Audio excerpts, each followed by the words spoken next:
Welcome back, everybody. Today I'm here with Sai to talk about what is one of, if not the craziest chapter of all time. It's certainly one of the craziest flashbacks we've ever had, so we do have a ton to cover today. But Sai, we haven't talked for a few weeks now. I don't think we've talked since the flashback started, so what are you thinking about the flashback? You liking what you're seeing so far? That is one of the silliest questions anybody's ever asked me. Yeah, I'm loving it, dude. I mean, the thing is with Elbaf, right? I always say this, but I'm a little bit racist when it comes to Giants. When we first came to Elbaf, I knew we had to come here, but I wasn't exactly excited, right? I came in kind of mellow, and I was like, I don't know, Giants, Roto. It's not bad. I love the Lego aspect. I thought that was a lot of fun. I was like, okay, after that, what do we have now, right? Are we just going to chill? We saw Loki. I'm like, okay, Loki's cool, but that's just one character, right? One character cannot sway me that much. We go on, we see Scopper, massive. We go on, we see the Holy Knights. That's where I started changing. Mm-hmm. And then we got Imu, and now we have freaking Rocks Zebek. I feel like if you were to tell people, I mean, this is true for every arc. If you were to tell people, like, where you're going to go 30, 40 chapters from the start, many people wouldn't believe you, right? Even Egghead is crazy. Like, hey, there's 7 Vegapunks. Rob Lucci comes back. The Goros, yeah, like, what are you talking about? So Elbaf has been phenomenal, flashback phenomenal, and I just love seeing old and dead characters, because that's when Oda can get wacky with them. Mm-hmm. Like, Oda can do whatever he wants with Rocks, man, because it's not, I mean, it's important, but we're not gonna, like, see him current day, right? Like, it's kind of detached in a way. I mean, Blackbeard's a thing, but you know what I mean. Right. Yeah. Yeah, man. This flashback, I feel the same way. Like you said, if you would have told me at the start of the arc that we're going to see Rocks, we're going to see the Holy Knights, Emu's going to show up, we're going to see Giants getting turned into demons, and like, this, that, and the third, I would have been like, let's calm down. And I'm like the theory guy, you know what I mean? I'm like, I would have said calm down. I would have said pump the brakes, but now I'm like, no, all gas. All gas. Cut the brake line. We don't need it anymore. Oda obviously doesn't need it. And what I think's really cool is this is obviously like a good parallel to the Odin flashback, right? Because Loki and Odin were already parallels, being the outcast prince, the misunderstood prince kind of guy who's like overly strong since they're born. So like they obviously parallel a lot. And then, Odin's flashback turned into the Roger flashback, essentially. Now we're seeing the Loki flashback turn into the Rocks flashback. And like, he laughed is one of it may be my favorite panel of all time, but some of the stuff we're getting is definitely challenging that. The Rocks Davy back stuff, like, I don't know if there was a specific panel that really spoke to me, but just that moment, I was like, that's the Davy Jonesian thing. Also, Rocks being in the room with Imu, maybe that's the one. That might be the one. That's a good one. Yeah, that's one where if you told me that was on your bingo card, I'm like, well, you just gave up that space. You're like, there's no way you're getting that one. But now stand corrected. Yeah, exactly.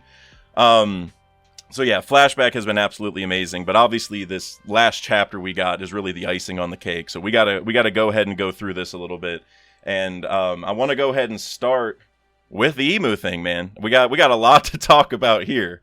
So the first thing I want to ask you, we're gonna get into the Davy Jonesian stuff and everything, but a question I had about this, actually it's over here.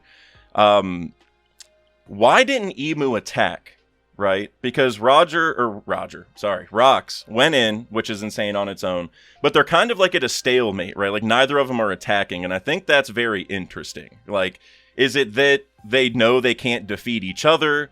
Is it that Emu doesn't want to kill Rocks because Rocks is kind of like a useful pawn in some way? Because we saw later that Rocks helped him with the Hachinosu thing, and I think throughout the whole story, you can kind of ask, oh, why doesn't Emu just smite the Yonko? Why doesn't Emu just get rid of, these annoying pirates that are powerful? And it's because, like, they want to maintain balance. There's, certain agendas they have that pirates kind of help with. Like, you need a reason for the Marines to exist, so you kind of need the pirates to exist, so you can't go get rid of all of them.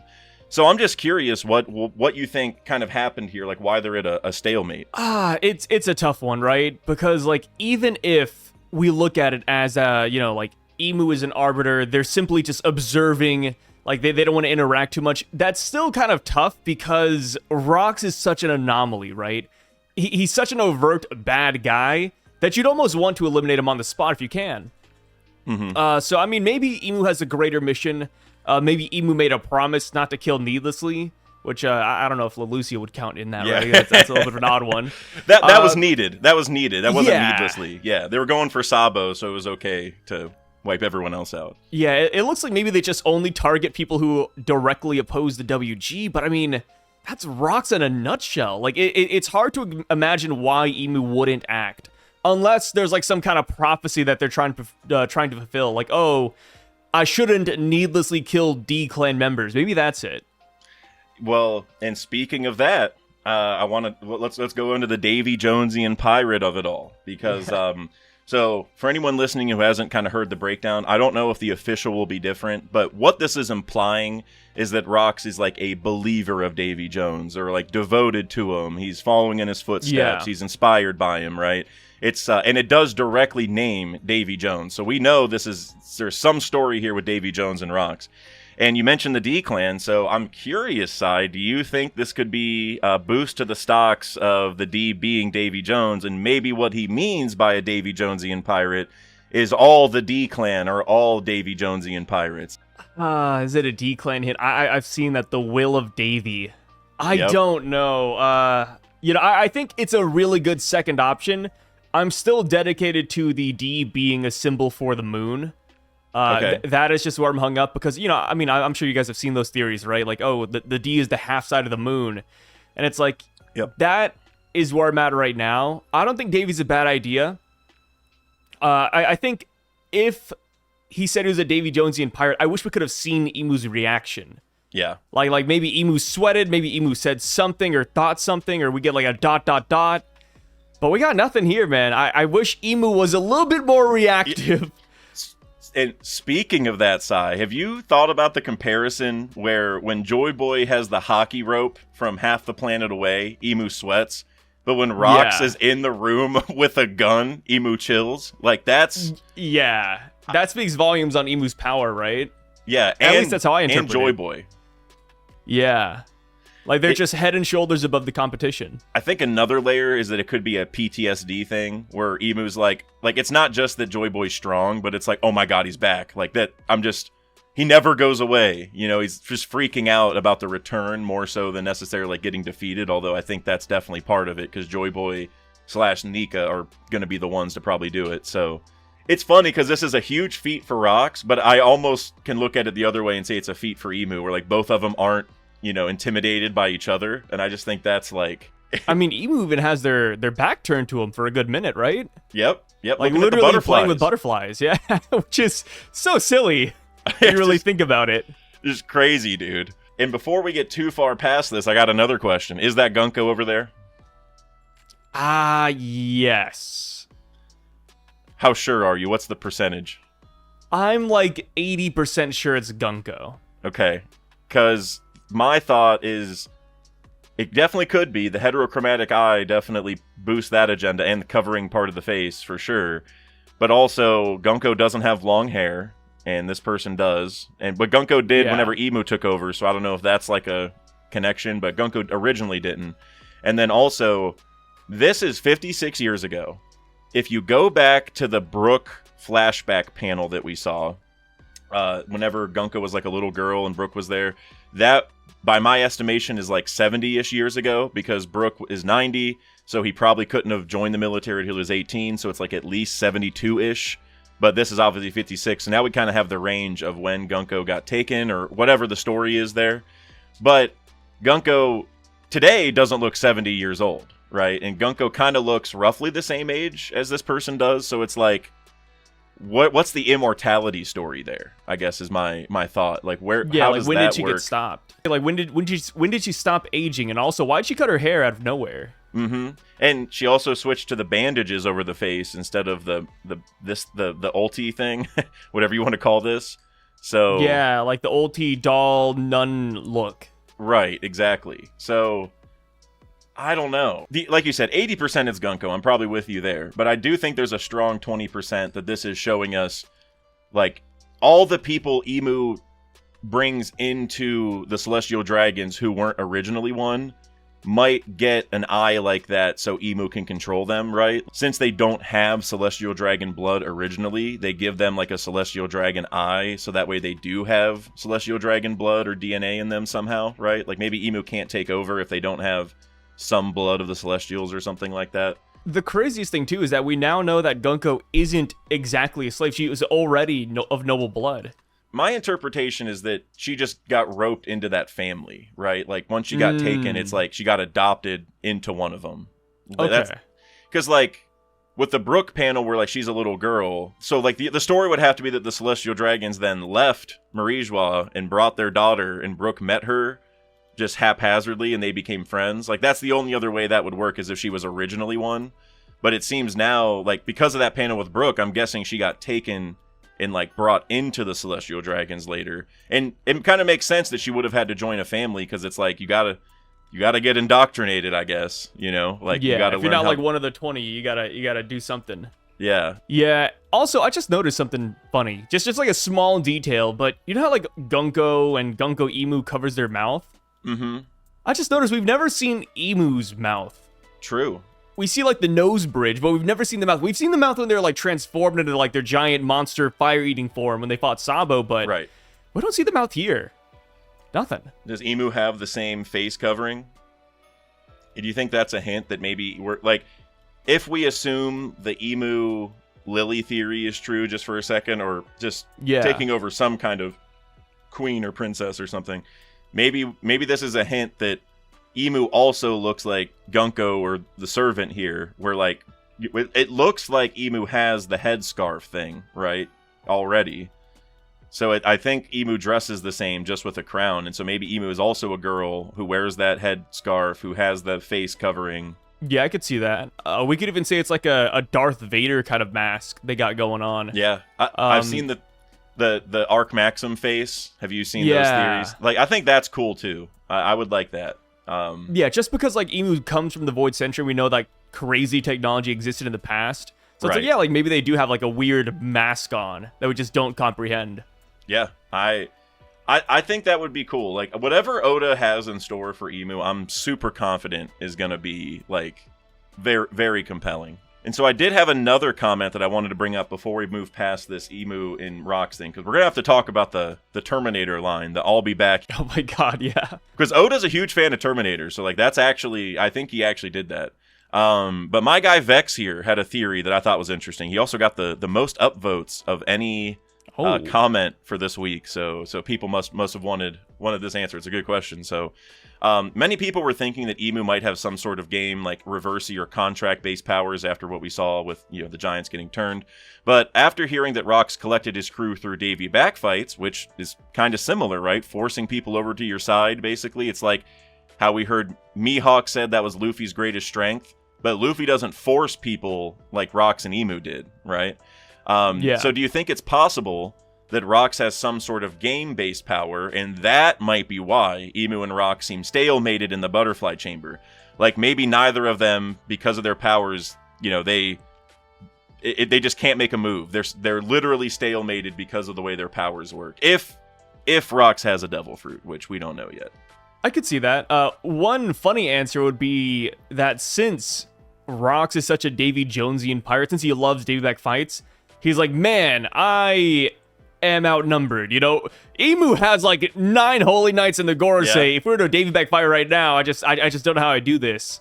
So that's why he said that I'll be back, just because he's gonna get a crew, maybe.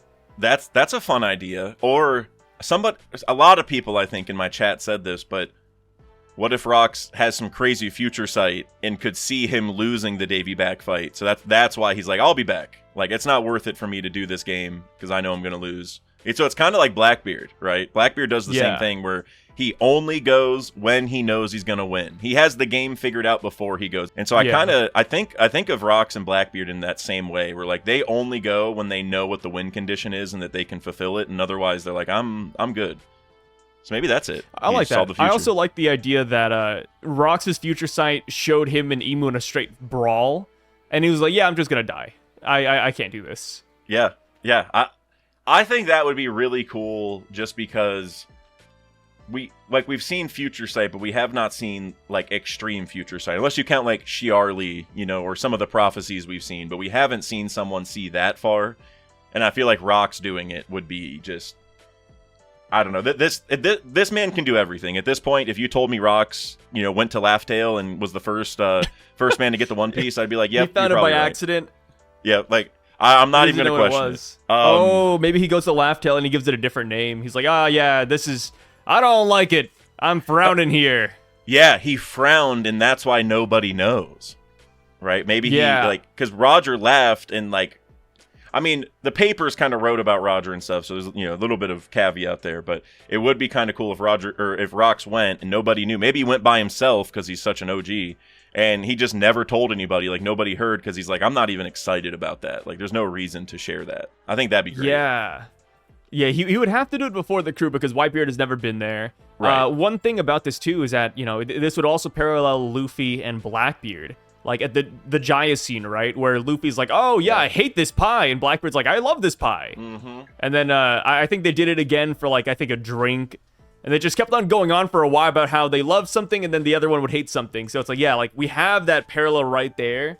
Yep. So that could be the relationship that Roger and Rocks had. They're just complete opposites. That could be a really good thumbnail with the same scene as Roger, and then it's like he didn't laugh as like the text or something. I don't know, but I think that'd be a good video. I saw Morge did one about how Rocks was the first Pirate King, and I didn't watch it, but I know maybe he went into this kind of idea, but I don't know. At this point, like I said, if you told me Rocks went to the moon, I'd be like, yep.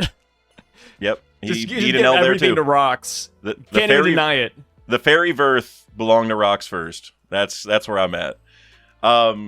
Next, I want to talk about the Terminator line, because this to me is just massive. I'll come back to that question in a second, but this you could almost feel the aura coming off the page, I feel like, whenever this happened. You could this entire interaction, but this, like the just wait, one day I'll be back, like threatening Imu, for me, that really sent me, man. That was like next level. And here DFSBS is on the same train of thought as me. So I'm gonna tee you up here for this thought here. Do you think Rock's visit to the Flower Room foreshadows Blackbeard being the one who is creating chaos in the Holy Land right now in the present day? So when Rock said he'll be back, Oda's kind of weaving all these things together so that we come to find out Blackbeard's up there now and Rocks is back, right? It's happening as we learn about this line, right? So I think that would be really cool. But what are your thoughts? And if it's not Blackbeard who's in the Holy Land, who do you think it is? Damn. Yeah. Blackbeard makes sense, right? Blackbeard going up to Imu, Blackbeard saying, hey, I told you I would be back. That would be crazy.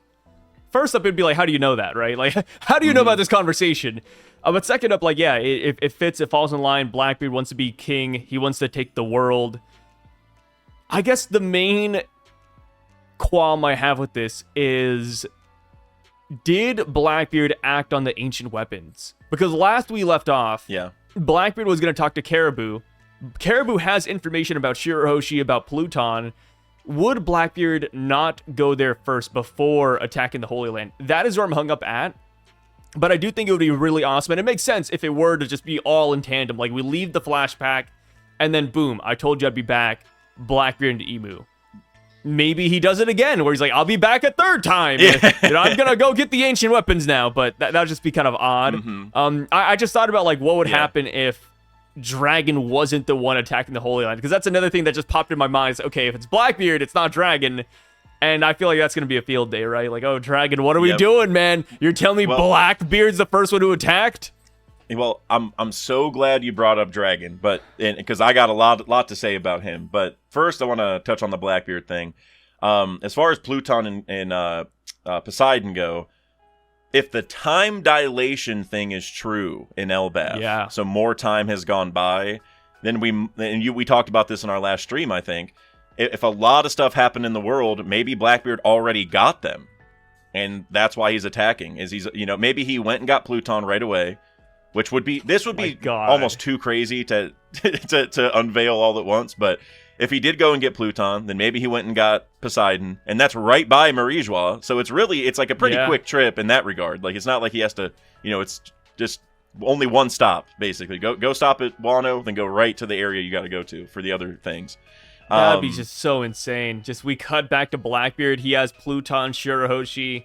He's just running amok, yeah? Yeah. And then Dragon is nowhere to be seen. Not even here, yep. Well, now let me get over to Dragon. Because I got a little bit of an agenda. Because I've been holding my Dragon stocks for a long time. Since they were penny stocks. They are still penny stocks in a lot of people's eyes. I'm going to go out on a limb and say Dragon has visited Imu just like Rocks has. And just like how Rocks couldn't beat Imu and he said, I'll be back, I think Dragon has visited many times and said similar things to Imu. Like, the time's coming, Imu. Like, we can't do anything to each other, but he's coming. Nika's coming. And it's like, they just taunt each other a little bit. It's like, yeah, Dragon. Well, your rebellion just got squashed again, so get out of here. So because maybe just like Rocks, they can't take each other out. And the reason I love this isn't just the Dragon hype, but we've all wondered why Dragon didn't go after Ginny, right? It's like, what is Dragon just a wuss? Like, why is it like we see Fisher Tiger getting all the slaves out of there? We see Harold breaking in and doing stuff. Like, Dragon sent his whole army, but he didn't go. So it's like, Dragon, what's the plan, man? And maybe it's because he knows, like, guys, there's no point. Like, we can't beat the guy at the top. So, I'm not going to waste my time doing all this. But the reason why they go and did stuff at the Reverie recently is because I think they know the time's coming.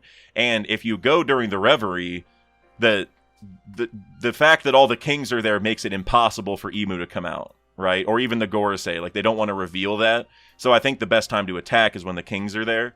So yeah, I'm thinking Dragon's been up here, just like Rocks. I hope, dude. I mean, Dragon, it's such an odd one, because I'm looking at the chapter right now where Sabo told Ivankov and Dragon, like, who was up on the throne, and Ivankov was like, oh, Imu from House Dorona. Mm-hmm. Dragon doesn't have any comments about that, but he does comment about the ancient weapons, and he's like, wait, Nico Robin told us that they do in fact exist. If this person has such a weapon, why wait till now to use it? So it seems like Dragon is kind of caught on the back foot on the ancient weapon front. So it's like, if he knew about Imu the entire time but didn't know about ancient weapons, that'd be a little bit odd, but I mean, we know that Dragon did work for the Marines, so maybe he did have like that inside connection. My thought is he knows about the ancient weapons like we know of them, like that they're supposed to be for the good guys, essentially, like because of Robin, the light of the revolution, and like even during Water 7, they were like, worried about Robin helping find Pluton and stuff, right? So I wonder if from his perspective, he knows, okay, like these weapons are supposed to all belong to the good guys, or they're only coming back later. Like he from his understanding of history, maybe he just didn't think that there would be ancient weapons yet. So now that's why he's caught on his back foot, is he's like, oh, the guy on the throne, yeah, I know about him. I'm not worried about him. But weapons, like, he has an ancient weapon? Like, when? Since when? Like, I've never, like, I've been up there a million times and I've never seen it.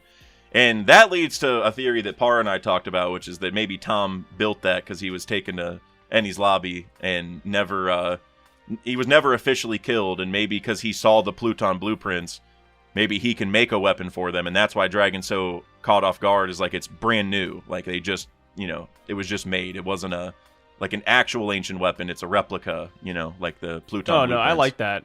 I mean, I like the theory also that Galley Law, some of the members are kept alive and also working on ancient weapons, which doesn't have to be the ancient weapons that we know of, too. Like, obviously we have Uranus, Pluton, and Poseidon.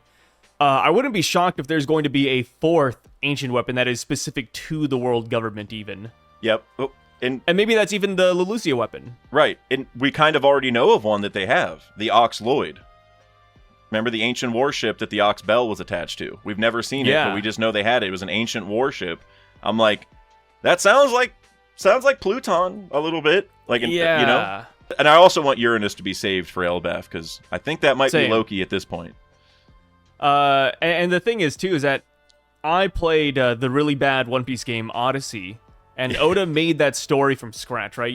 Oda's name was all over that original story, yada yada. He played a really big role in it. And I will admit, while I didn't enjoy the game, I thought aspects of the story were kind of fun. And one of the main aspects was that there was a fourth ancient weapon, a weapon that could rival the other ancient weapons. It was called the Divine Breath. I don't think Oda's going to bring that in, but it was like this flying fish monster that could shoot lasers and change the weather.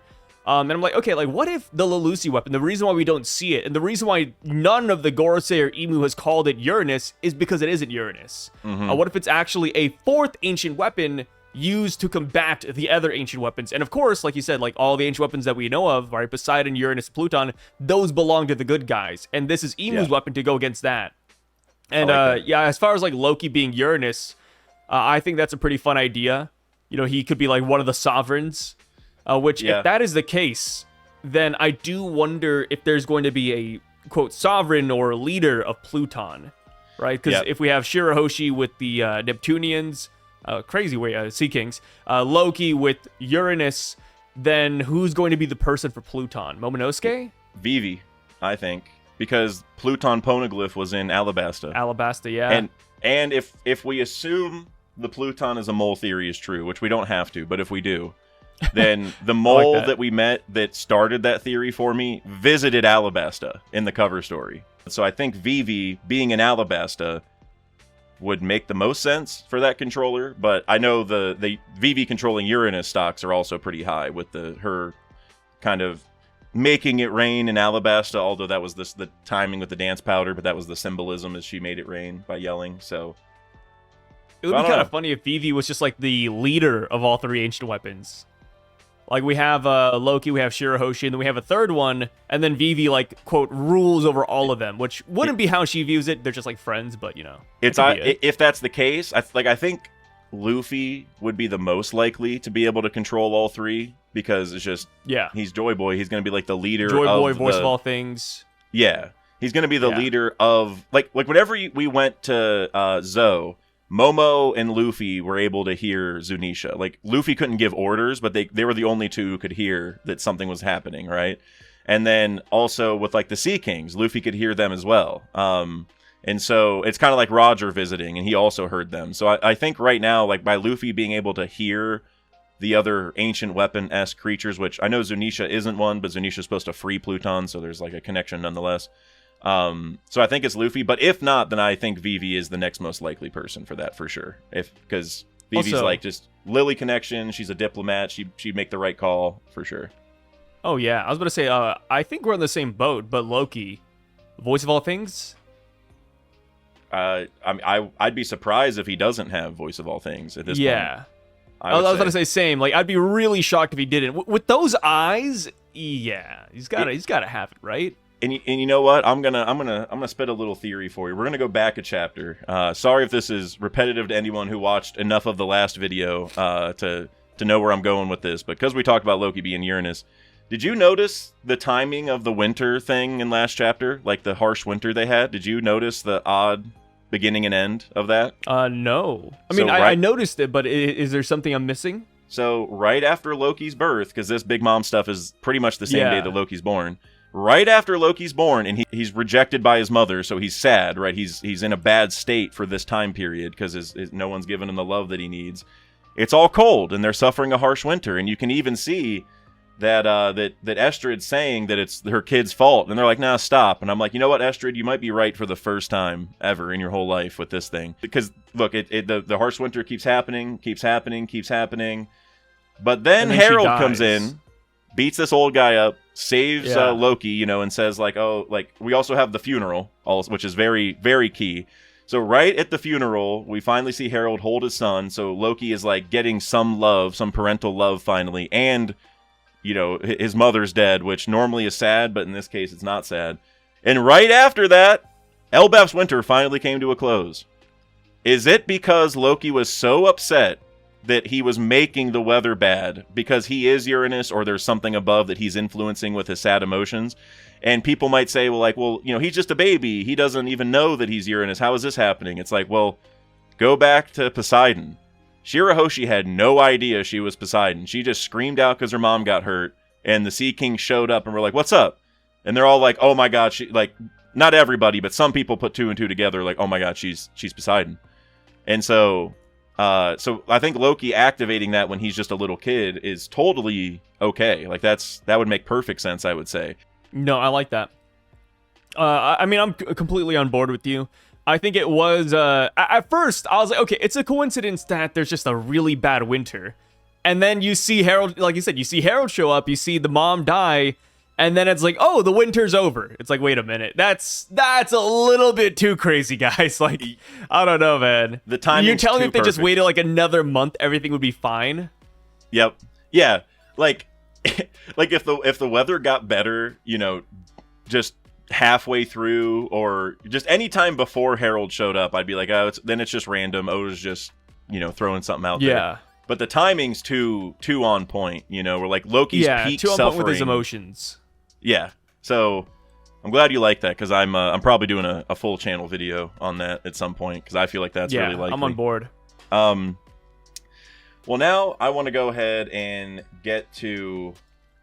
Actually, you know what? Let's talk about the Clash first. I was gonna move past it, but this was too hype. Okay. The Harold and Rocks clash here, because you'll remember earlier that it said that his sword skill was akin to like a hammer, right, or cannon fire, which by the way I think is definitely inspiration for Loki because he wields a hammer now. So it's like he definitely is taken after Rocks. But we also saw that it blew everyone away within a 5-kilometer radius, which for my American friends is about 3 miles.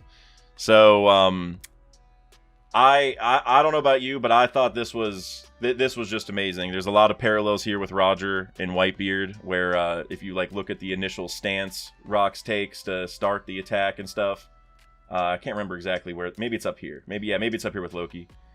Yeah, right there, right here. Like that's very much Roger in this little panel right here.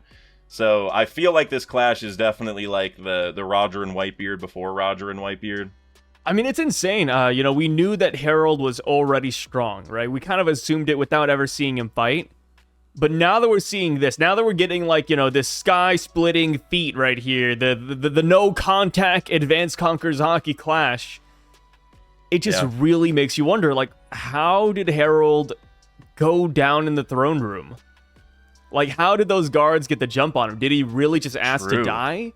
Did he get Domi reversied? Did he bend the knee to the WG? Because he's a strong dude, right? We know that he ends up working with the world government, so it's like, man, like, a guy like Harold essentially pulling an Odin, right? Because Odin, really strong, probably could have been Kaido at the time, but he let Kaido build up his forces and get stronger over the years, and Odin just danced on the streets. It's like, man, it looks like he's going to get, raw dogged by a bad deal pretty soon, and that's just going to suck. That's just what I thought of. Have you become attached to Harold at this point? Like, are you a Harold fan? Are you bought into the Harold agenda? I never hated Harold. Despite him being a giant, I liked his design from the get-go. I like his story. I do think he's a good character. I really enjoy him a lot. Even how, headstrong he is in his decision not to join Rocks. I think he's just fun all around. I do like him a lot. So it's going to be really unfortunate when we see him pass away. Yeah, I like... it's amazing how Oda does this sometimes where, he's built up like the Straw Hats or other characters for like over 1,000 chapters now, and obviously we love them. But then he introduces these people where like Rocks we met 200 chapters ago, or heard about 200 chapters ago. Harold we heard about like 20 chapters ago. And these are like some of my favorite characters now, like so suddenly. And I don't know, it just goes to show that Elbaf, like Oda's cooking with Elbaf, and I think it's also evidence that Oda's had a lot of Elbaf planned out since the beginning. Because, like, Elbaf was foreshadowed, like chapter 100 something with Little Garden. So, so I think, this is something that he's had planned out, a lot of, like, the story beats here. So it's just awesome to see how great the story, is at the moment. He feels like a good timeline Kaido, which I really enjoy. Oh, yeah. I think a lot of people wanted more of Kaido. And, you don't have to believe the theory that, King Harold is Kaido's dad or anything like that, but... Yes, you do. You gotta admit, there are some parallels, just big, strong dude, burly face. Like, yeah, he feels like a good Kaido. We got him back. Welcome back, Oob. And we already know that he's had kids with multiple women, so who's to say that he just hasn't been shagging, while on his travels? Like, I mean, if I was married to Estrid... I'd probably look for a way out too. You know what I mean? Like, I don't know. Estrid's kind of cool. No, Ange is cool. No. So the next thing I want to talk about is the bounty poster, because I'm sure you know very well the situation here. This is obviously almost too close to Buggy's bounty poster, right? It is like almost a 1-to-1. It like just flipped, I think. So I'll just ask, do you think Rocks is Buggy's dad? Rocks is Buggy's dad.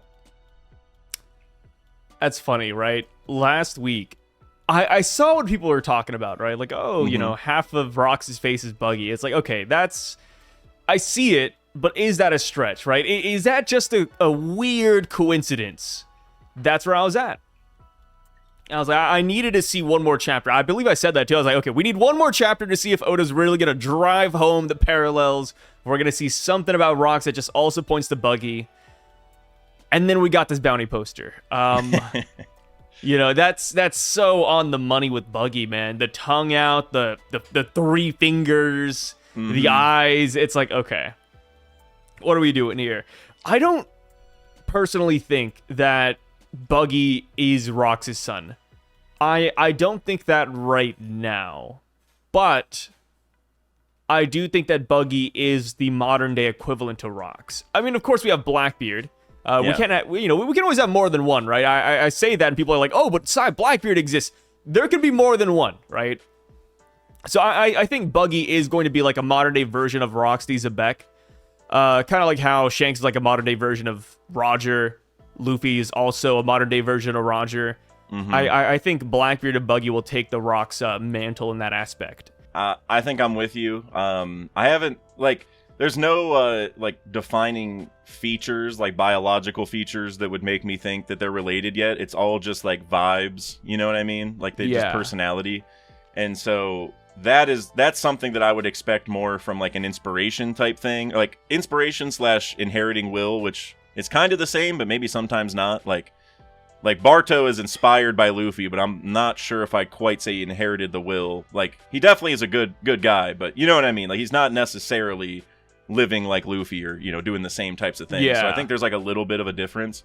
But yeah, I mean, I'm not going to be surprised at this point if he's Buggy's dad, but I think the fact that, Oda said he's the father of Blackbeard, it would almost feel a little weird if he just sprinkles it in later, like, oh yeah, also he's the father of another guy and another guy. He just left it out. Yeah. That's one of my things too. But I will admit, if we get Rocks' coloring and he has blue hair, cooked. Yeah, no, it's over. Yeah, if Rocks has blue hair, I will 100% go down and say, yeah, that's Buggy's dad, guys. At this point, it's like it's right in front of us. It would have to be, yeah. But yeah, and this is just my own headcanon, but I feel like Oda's gonna make his hair black and red, just because those are like evil colors, kind of, right? And also, his flag is black and red. And so I'm wondering if that's going to be where he got the color scheme from. Oh, it's a black you're flag right. with red text. It is black and red. Yeah, so I'm thinking it's going to be red. You're cooking. And you know what red makes me think of? Eustace Kid. So we have a question here from Mr. Bushido. We got to talk about this. He said, what do you think Kid's connection is to Rocks? Very similar vibes. I'm willing to say he's his grandfather, but if I commit to this, then I'm disregarding the dragon theory, which he had a couple other theories, but I'm just cutting this one out mainly.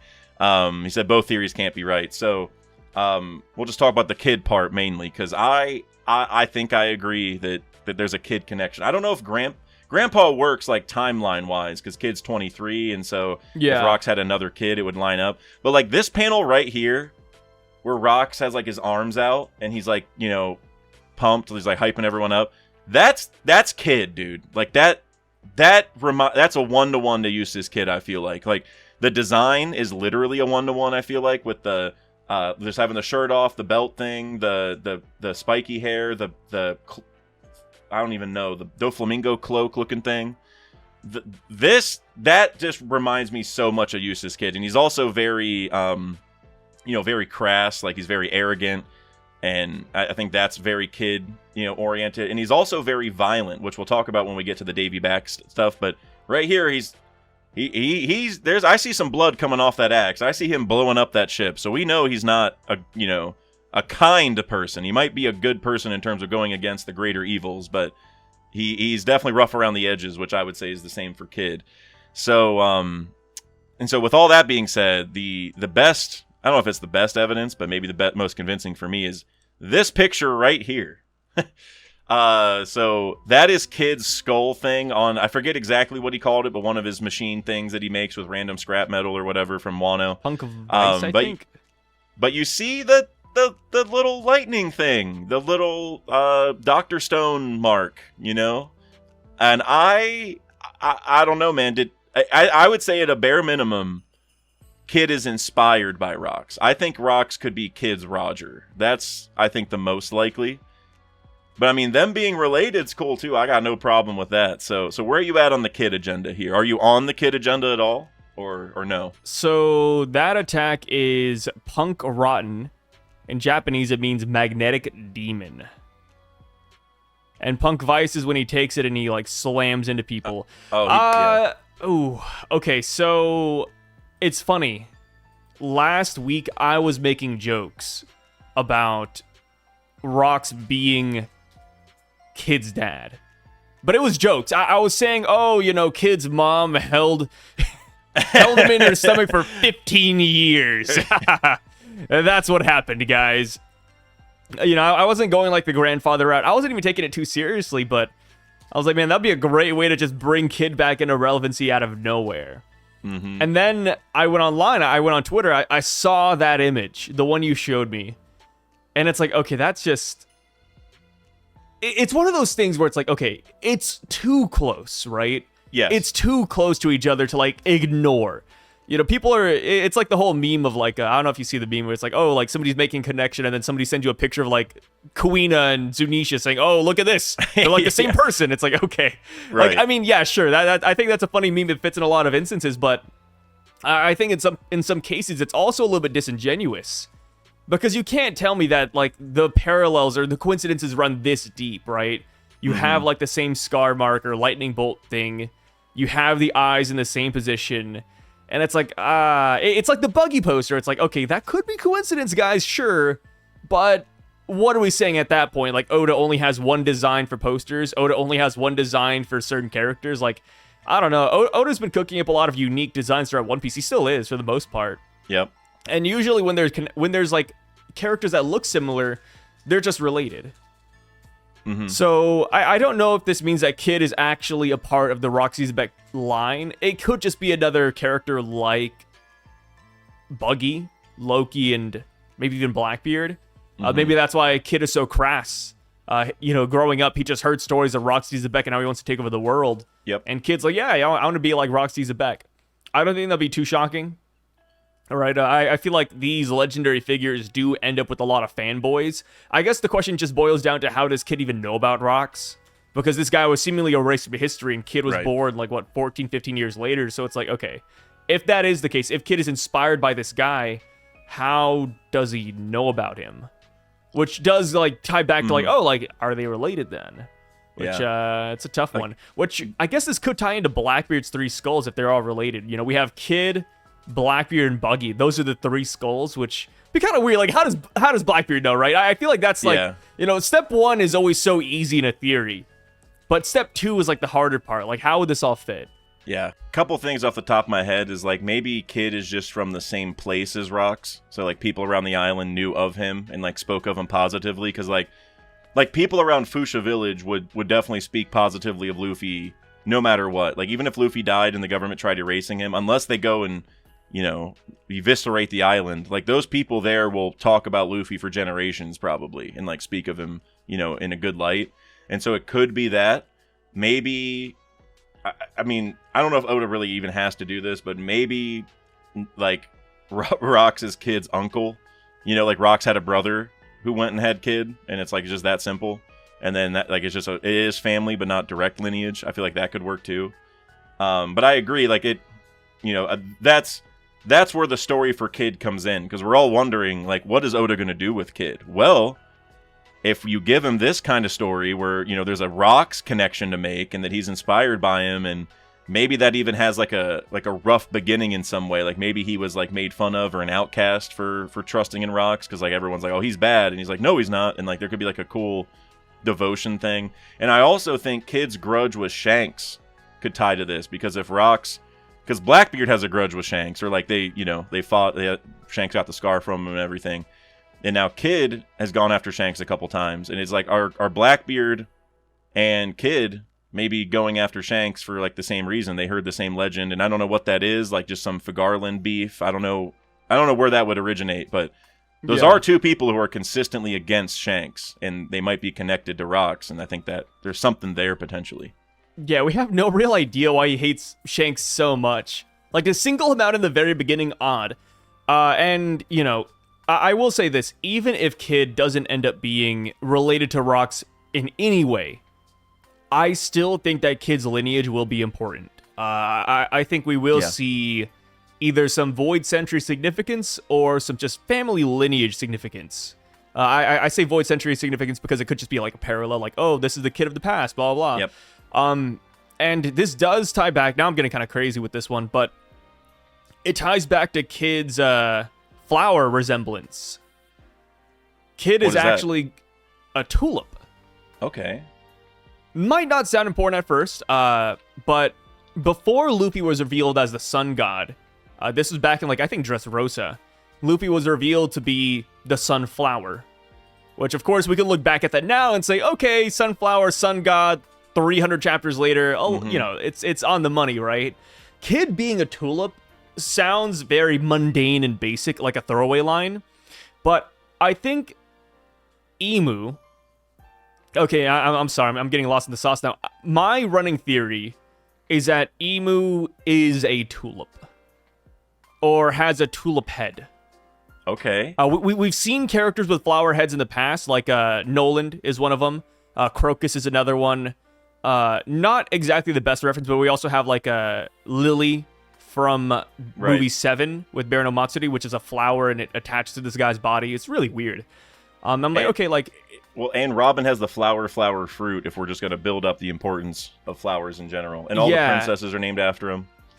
Yeah, and then also, there is a, you brought up Gadatsu's cover story earlier with the mole theory. This also stems from another cover page story where we meet the Tulip Pirates. And they have, like, these stems growing out of their heads, and at the very top, it's like a 3-pointed flower. Which tulips, not always 3-pointed. I'm like, okay, like, that kind of reminds me of, like, Imu's crown in a weird way. And it's that's like, interesting. If we just, like, take that tulip and make it a little bit girthier, that would be Imu's crown. So it's like, yeah, Kid resembling a tulip, I think will play some sort of significance. And Kid, to our knowledge, is an orphan. Just growing up in the South Blue in the boonies. And it's like, yeah, maybe he was royalty and dumped there. He doesn't know. Or this could tie back to Rocks and, like, somebody gave birth and just threw a kid away. I think Kid will be important, as much as people hate it. Me too. He's just one of those characters. I feel like he's too valuable to get rid of. And we can't forget, Oda initially was going to have Kid play such a major role post-time skip, but he gave it to Law. Mm-hmm. So whatever ideas Oda had with Kid, they still exist somewhere, like in the draft boards, right? Oda could always pull it out. Oda had something bigger planned for Kid, just never used it. Mm-hmm. Kid had the highest bounty at Saba Odi, which, like, doesn't have to mean he's going to be important, but for me, it means Oda had big plans for him, and probably still does. Like, you don't introduce someone like that where they're the only person ahead of Luffy for them to just get shat on the whole story, right? There's got to be some end point. And I'm not saying Kid is going to end up being a fan favorite or, he's going to have, like major retribution, but there is definitely a story to tell with him. Like, Oda did not make him just to be what he is now, right? Like, there's got to be something. By the way, I showed a picture of the Tulip Pirates. I remembered them. I'm working on a video about all the cover stories. It's like a pretty long one, but I'm just going through all of them. And I remember this guy. These guys are a trip. This is when Django's cover story when he and Django's is really interesting because he visits a place called Dance Party Island. Yeah, or Mirrorball Island. Mirrorball Island, and they just dance and party 24/7. It's like, okay, dancing, Nika, like, I don't know, man. Like, I know it's such a mean theory, but, like, the cursed, the damned god Jika, like, that's what people are calling it. I was like, yeah, I mean, hey, we could get something like that. Yeah, I don't know. I don't know. I'm a Kid believer. I believe in Kid. I believe in Kid. I am, like, it's funny how much I don't know if I've really flipped because I never, like, hated Kid, but I've slowly grown into being a pretty strong Kid believer. I'm working on a Kid video. Dude, ever since Sabaody, I've loved Kid. Really? Like when I was reading One Piece Weekly at the time, I remember buying a Shonen Jump magazine. I saw Kid. I said, "Yo, it's over, man. It's rap. Sorry, Luffy. I gotta switch sides, man." And then, of course, like being a Kid fan for all these years, like it is a little bit painful seeing how he's like been written off or sidelined. But I still like his character, though. You know, I don't like what's happened to him, but I love his character, dude. Yeah, just an absolute hard ass and an evil Luffy, right? That's what I think is how people describe him. Yeah, because we heard about in Oda's one shot, Romance Dawn, about like the Morganeers and the Peace Mains, and like we've met so many Peace Mains that are like major characters, or like at least pseudo Peace Mains, where like maybe they're bad in certain like I would definitely consider Law one, but I feel like with some of like the stuff we heard, or you know, like with the Rocky Port thing where he got like 100 hearts, I was like, that's not a Peace Main thing. That feels like more of a Morganeer thing, But in the end, it's like bad guys he's doing it to, so it works. But ending point is just most of them, we don't have any like pure Morganeers, I feel like, beyond Blackbeard. But Kid feels that way. Kid definitely feels like a pure Morganeer. Like, I'm out here for myself and my crew, but I'm out here to get money, to get fame. You know, like, I'm not here to just have fun and whatever. Like, whenever he made that alliance, that was like very serious to him. Like, hey, we have a big goal. Like, we're gonna get big gains out of this, whatever. Where like Luffy just like, yeah, well, we're friends now, right? Like we're gonna start working together. It's like a very different feel for each of them. So yeah, I'm a huge fan. And one last thing I want to bring up before we move on too, because I brought up Kid's flower. I also think Law's flower will be pretty significant. What is that? His flower is the Queen of the Night. It's a flower that only blooms once. And it blooms in the moonlight, and then it dies right before the sun comes up. So I'm like, yeah, I feel like Law's flower is also going to be significant. Maybe that's a foreshadowing that he uses the immortality surgery, and he does end up dying for the dawn, which, hey, if we're giving that significance of flowers, man, tulips and Kid, I don't know, man. Dying right before the dawn. Maybe. Yeah. Rest in peace, cool. Law, man. I'm with you on that. I feel like Flower Piece is very, very real. Like that. Yeah. Like I said, all the princesses are named after flowers. Like Shirahoshi is a flower. I can't remember exactly like what it is, but that is the name of a flower. I think like Rebecca isn't technically named after one, but Scarlet is, and I feel like that's close enough. I can't remember all of them off the top of my head, but they all are. So there's definitely something there with Flower Piece. Like Oda knows what he's doing. Don't forget about Vista too. Who? Vista. Oh yeah, the goat, the flower blade, yeah, and don't forget Hyogoro also. Hyogoro of the flower, yeah. Those are my top two swordsmen right there. Hyogoro, I hate those guys. And Vista.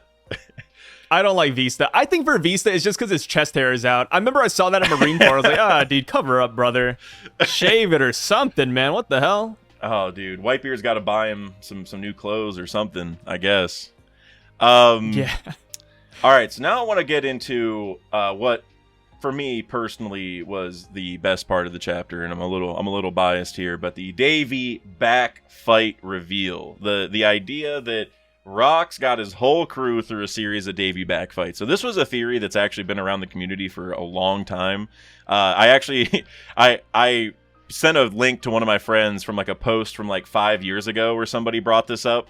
And, like, the people in the comments were, like, they were, like, joking about the idea. It's like, it's kind of fun, but no chance Oda's going to make the Davy back fight that important. And I'm like, well, guess what? Now we realize how wrong that was, because this is exactly what happened. And we talked about this at the start of the stream, before the stream. And I think this is a really important detail that a lot of people probably missed, because I don't think people really know the Davy back fights that well, like the canon version. But in this panel, we see Rocks actually participating in each of the 3 rounds of the Davy back fight. So at the top, it's the donut race, which is where people race their ships around an island. And here he's just blowing up the other ship, which is probably cheating, but Foxy also cheated. And if you're not going to stop Foxy, no one's going to stop Rocks. And then over here, actually, I'll skip to the last one, because everyone remembers the last one. The last round's the combat round, and we see him here with boxing gloves. So that's like clearly what that's showing. But over here to the right, where he's holding what looks like a straw hat, this would have to be depicting the groggy ring round, which is where basically each team has a player who puts a ball on their head, and then the point of the game becomes dunking that ball through a hoop, or dunking their head through a hoop, essentially. And so with him holding a hat in his hand and an axe that has blood all over it in the other hand, I think what is being implied is that he decapitated the other player to dunk the ball.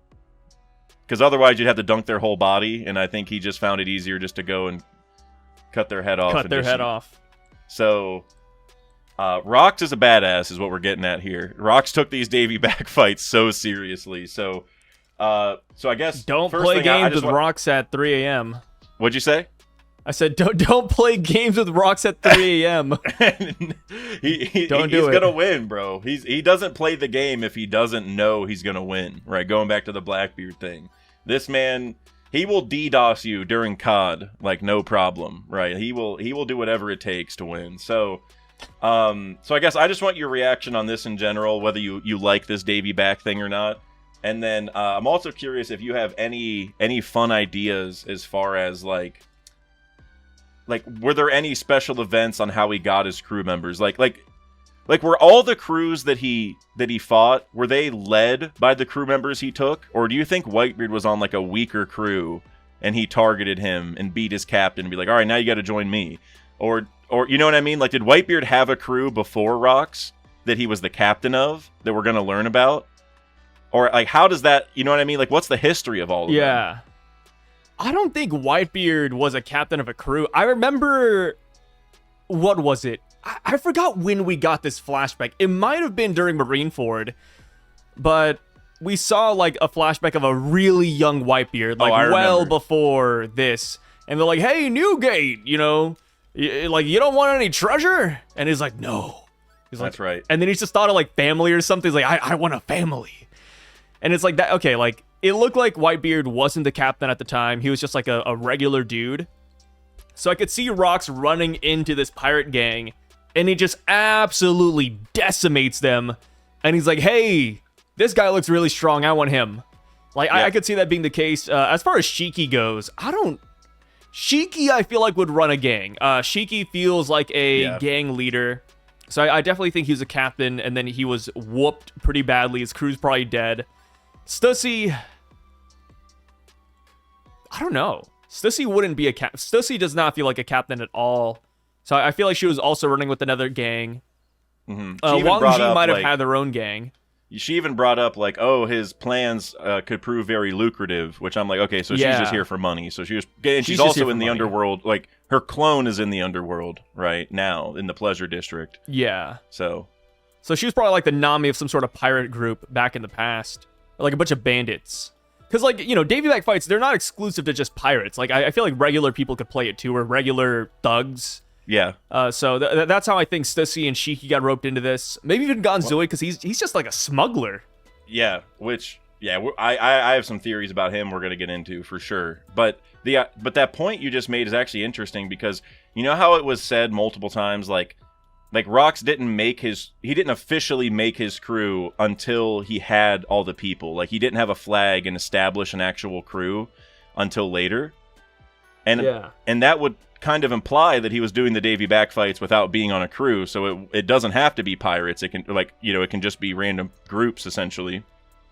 But what I think is also interesting there is if you do a Davy back fight without a flag, then the other side can't take your flag to end your crew, because that's how you make a crew, you know, end immediately. Is you just take the flag and they have to like disband.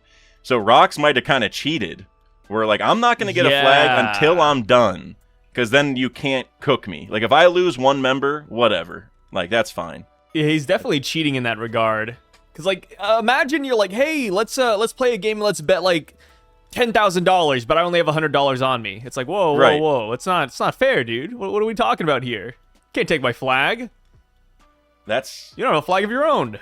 That is very interesting. And you know, another thing that I'm curious of your thoughts on, because this is actually like the next thing I need to script for the main channel video I'm doing. But what do you think about the psychology of people this strong being forced to join a crew. Like the idea is like they swear their loyalty to the captain because of Davy Jones or whatever the story is. So like obviously whether it's pirate honor or a fear of Davy Jones' retribution, whatever it is, there's something that's making them go along with this. But why? And I know that's what Oda's going to end up for, but we at least need some kind of dialogue from these guys on like, hey, why don't we just leave? Right? Like if they don't like Rocks and they don't like what he's doing and they feel like they can be better, which I think is an implication for some of them at least. It's like, why don't they just leave? Like these are like not good people, right? These are like not honorable people in general. Yeah. And again, I know Oda's going to have a good reason, probably pirate honor or whatever it is, or maybe they secretly believe in Rocks, but they just don't want to say it because, I don't know, for whatever reason. But I just think it's an interesting psychology for them to really, like, all these monstrously strong people to be like, all right, because because if they weren't the captain of their own crew, they're really thinking, all right, because my original captain was so weak, I'm stuck listening to this guy no matter what. I didn't even join this guy's crew willingly. I don't believe in what he's doing.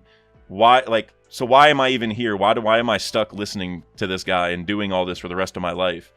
Like, I think it's just an interesting psychology that I really want Oda to talk about. And I think it's going to end up being reflected where they're all like, well, if we left, all we're going to do is have to fight Rocks. So, like, he's going to come after us. Like, we can't go be successful as long as he's out here because he's so strong. So what's the point? But I don't know. Like I said, I just think that's so interesting. Do you have any kind of thoughts on just why they're doing this, or what they're going to say? It's gotta be pride. Pride is just shackling them down to the Rocks crew. And then plus, like, if they leave Rocks, one, they'll have to fight him. And then two, even if you do escape Rocks, like, let's say you leave in the middle of the night on a dinghy, your reputation is gonna be smeared. Like, oh, there's Whitebeard, the turncoat. Ooh, Whitebeard has no honor. Ooh, Whitebeard couldn't live up to his end of the bargain. Like, oh, yeah, dude, you just get slandered nonstop. I don't necessarily think it's because of respect out of Davy Jones. Maybe for Roxy Zebek it's different.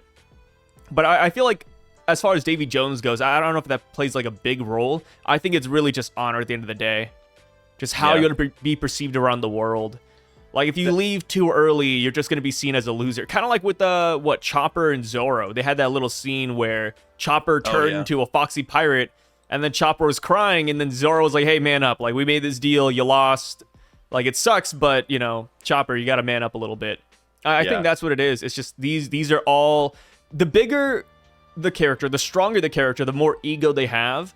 And because of that... Oh, my God, you have the panel pulled up. That's so crazy, dude. Look, if there's a Davy back panel, I got it on my computer.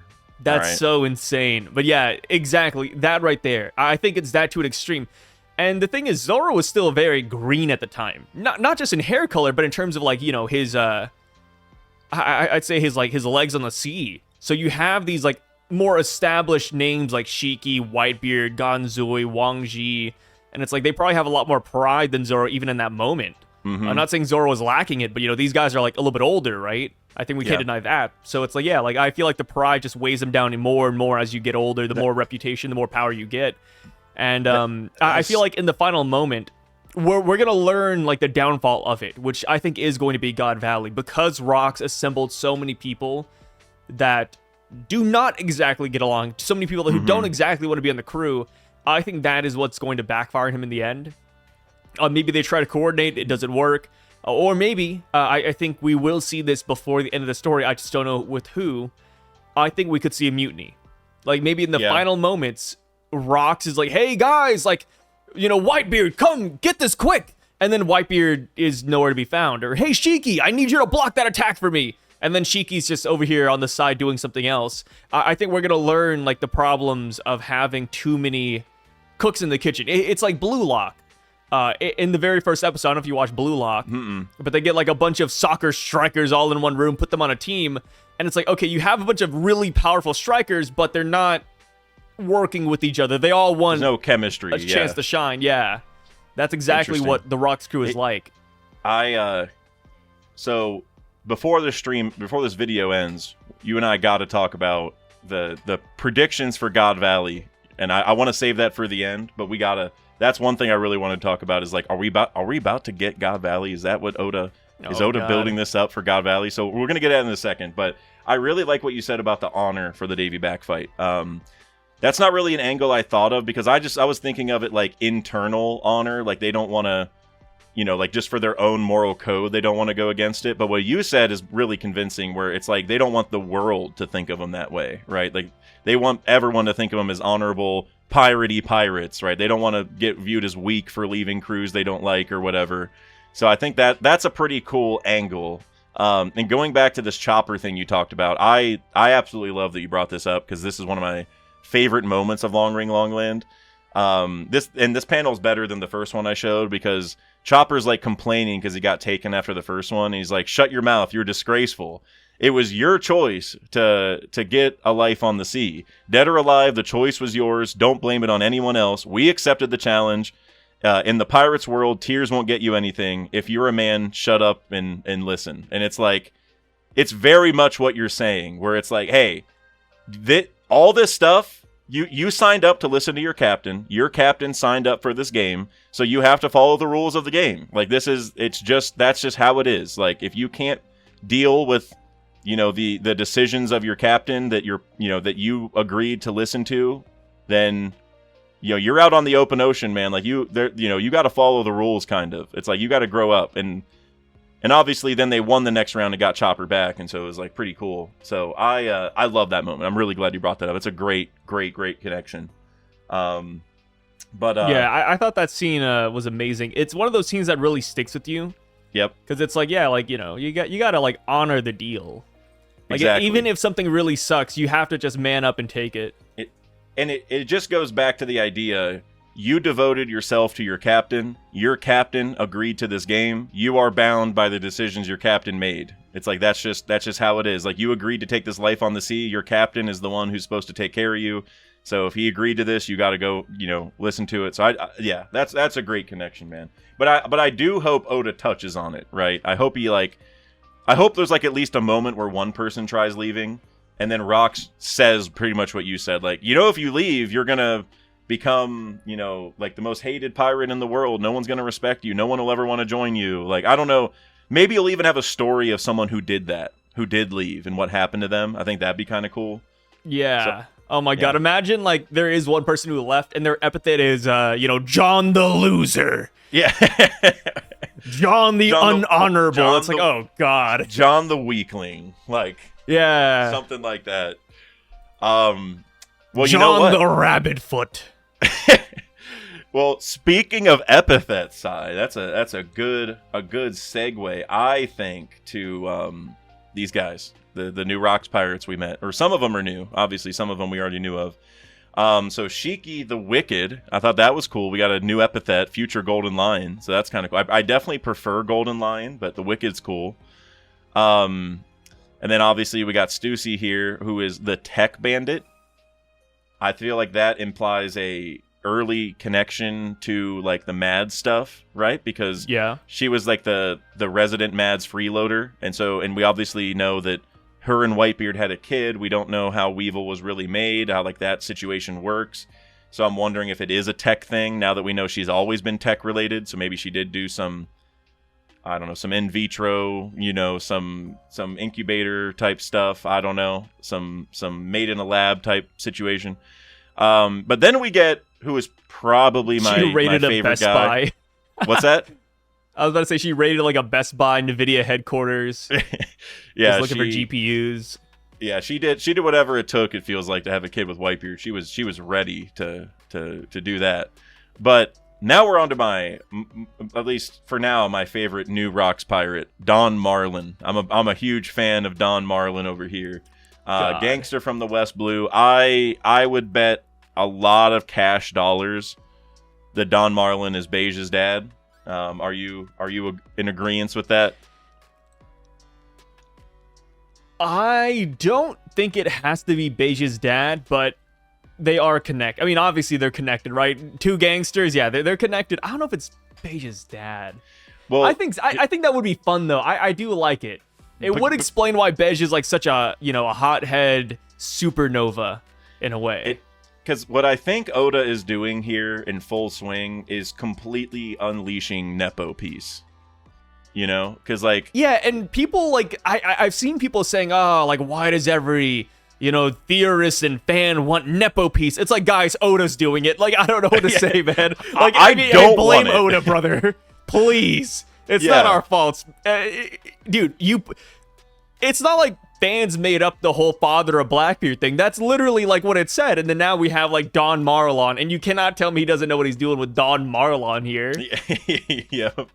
Yeah, I mean, gangster from the West Blue, Beige is from a gang family from the West Blue. It's like, it's telegraphed. Like, if these guys aren't, like, do they have to be father and son? No. Are they? Probably, in my opinion, yes. But there's, like, Oda's making it super evident there's a connection between the two. Probably familial, because even if it's not blood family, like the mob is like a family, like a separate family, kind of. So there's something there. But the thing with the Nepo piece idea is, obviously we got the Rocks' as father of Blackbeard, and now I know everyone's pushing the Buggy thing, and even if that's not true, Oda is telegraphing there's a connection, so he wants people talking about it.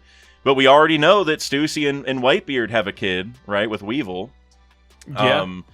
And if Don Marlon is Beige's dad, then it's like, okay, well, most of them are already parents of strong people. Then you look at Harold, if he's really the father of Kaido, there's another Nepo piece thing there. So then what I think we have to do is talk about who the other people might be parents of. So obviously Newgate, I mean, he's a goat, but we already know him, so we don't have to talk about him too much. But then we did get Ochoku, who I've been waiting for years. And I don't know about you, Sai, but I am beyond disappointed in this design. I am beyond. I'm talking. Talking. This is my least favorite design for an important character of all time. That's what I would go that far. You've got to be joking. What are you talking about?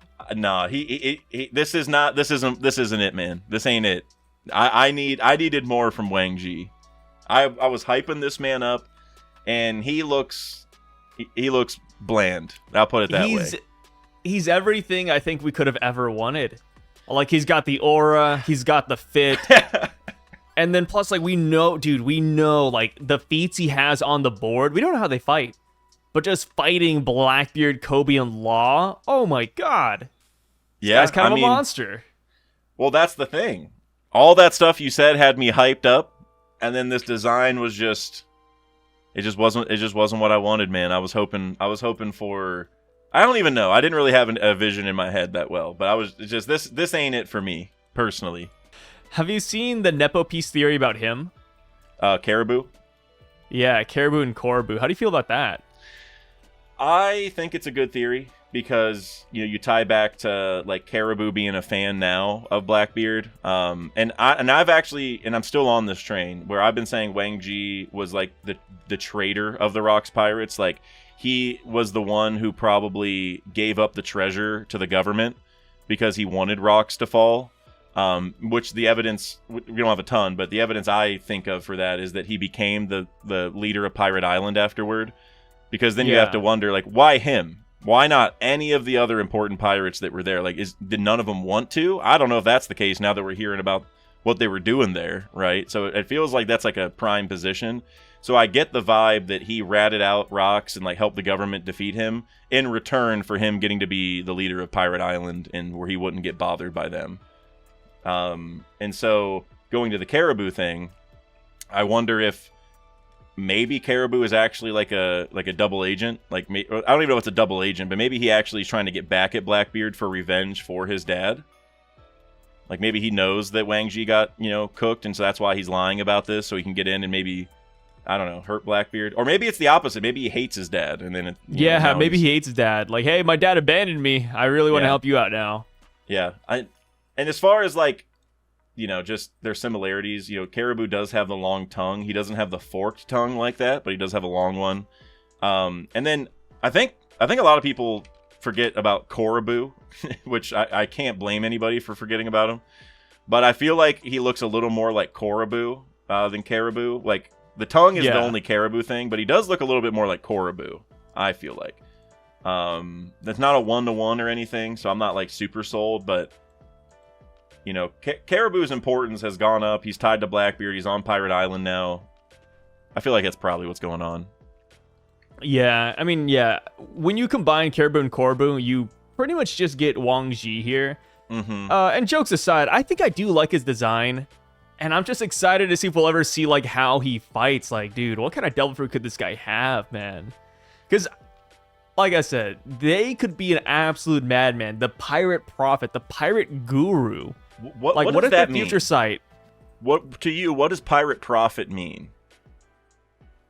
I think they can just see the future really well. You think so? Yeah, like what if this is like Mihawk's greatest rival? Like Mihawk is like, oh man, like Wang Ji, he just sees so far ahead in the future. Wait, could this also? Let me look this up before I say something really crazy. Hold on, because thinking of prophecy, I started thinking of all the people that can tell the future in the story. Yeah, this is gonna sound crazy, but I'm just gonna say it anyway. And maybe it's not relation, but powers. Hawkins. Remember how Hawkins would like give predictions about the future, like the 1% man or whatever? Yeah. I wonder if it's a similar vibe to that, because like I would want to say Shiarly first, but she's like has the crystal ball and like she's a fish man, and I feel like that's just a whole different can of worms. But Hawkins with his tarot card stuff, I feel like that could maybe be it. And so, but Wang Ji wouldn't have that fruit because he's still alive, or at least was alive 2 years or during the time skip. He's probably still alive. So maybe that's if there's just some Hawkins thing. I don't know what it would be exactly. Hawkins is inspired by Wang Ji's fighting style. Maybe Wang Ji just whips out a bunch of tarot cards. Yeah, I mean, well, are the tarot? Hold on, are the tarot cards? We don't know what's up with the devil tarot fruit? cards. He has the Straw no Mi, which doesn't explain the tarot cards at all. Right. That's just like a thing he has, which I think makes more sense nowadays because we have Imu with black magic. So yeah, Hawkins whipping out like actual magic, sure. I guess we'll just take that as it is. Yeah, because I don't. Yeah, it doesn't. Even in the wiki, because I was wondering if there was somewhere where it said like part of my ability is I have these tarot cards, which I'm like, okay, like what? We're just yeah. Where'd that come from? Oda's just throwing everything in there that he wants, but they do separate it in the wiki as well, as if the cards are a totally separate thing from the devil fruit. So that helps the cause, because if it was explicitly said they were merged, they would not be phrased this way. So maybe that is true. So I like that. I don't know. Again, I don't think they're related, but I don't know. I think that's a cool idea. And then the last guy that we met here, Gonzui. I'm a fan of this guy. So this is the guy from Thriller Bark who had the big gold armor, I presume, right? Yeah. Which we've been wondering who that guy was for a long time. So now we finally know. He was also in the chapter 1090. Like he was at God Valley. Because we saw that one panel with him. He looked a little bit different than this because now he has the glasses. But I'm a fan of this design. I'll say that. This one's cool to me. But the where I think the smuggler is going is that he is tied to the underworld. Because like he's one of the emperors? Yeah, because I don't know if you remember all of them, but there was one guy named Gibberson who is he's my second favorite. Drug Peklo is my guy. That's my number one, Drug Peklo.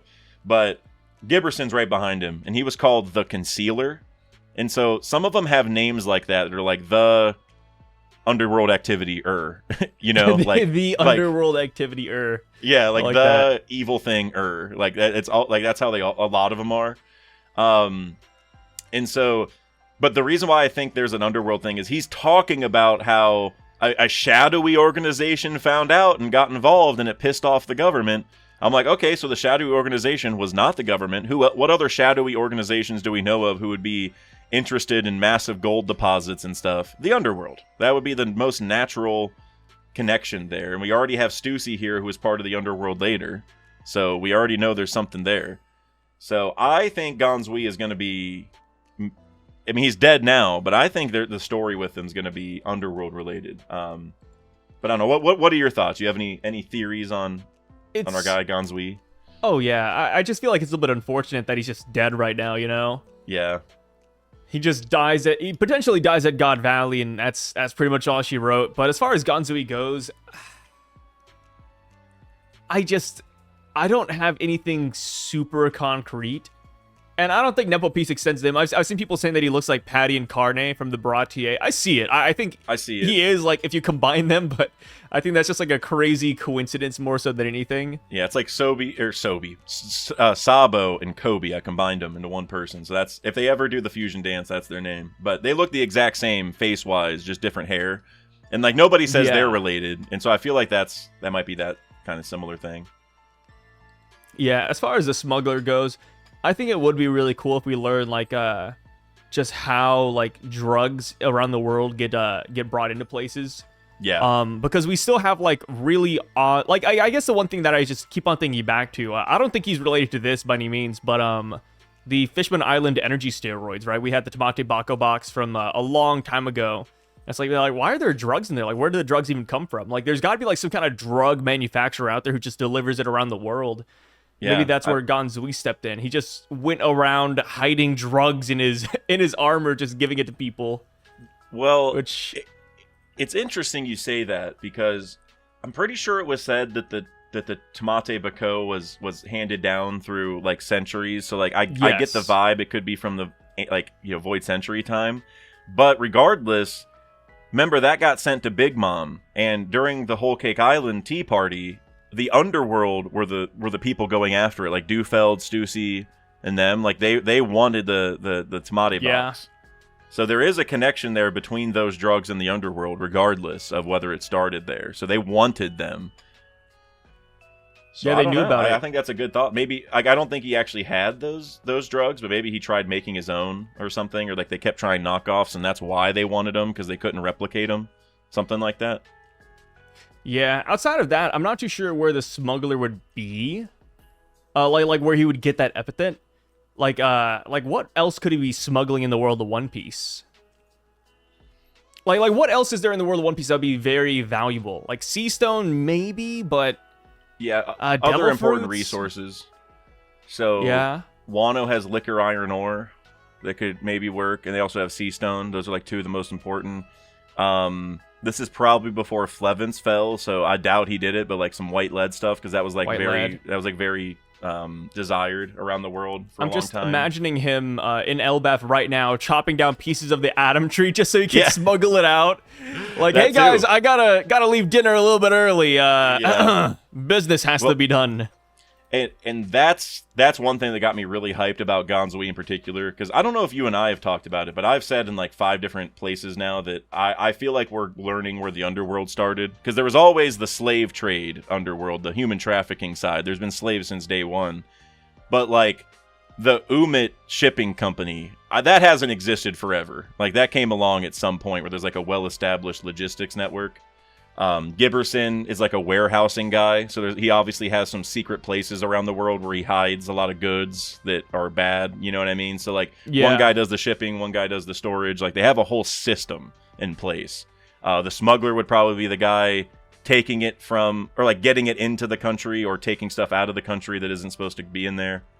So I don't know, I feel like that's where we're going with this, that we're learning how all of it started, especially with this Hachinosu gold deposit situation, which is interesting on its own, I feel like. Oh, man. Shout out to Ganzui, though. We finally know who he is. For the longest time, we had no clue. Like, not even a hint to his name. Right. But now we got it.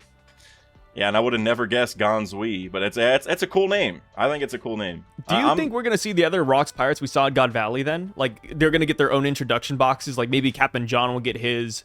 weird, really round fishman, and then the Vega Claw guy, and then maybe even Gil Bastar. Yeah, him too. Well, we're definitely going to get all of those. And like I said, with the Davy backfights, I think it'd be really cool if Oda just gave us a little bit of info on what they were doing before they joined Rocks, right? Like, to hype them up, because Rocks targeted these guys. He has, like, that one line where it's like, oh, this ship has an amazing pirate. You're going to be amazed whenever you see him.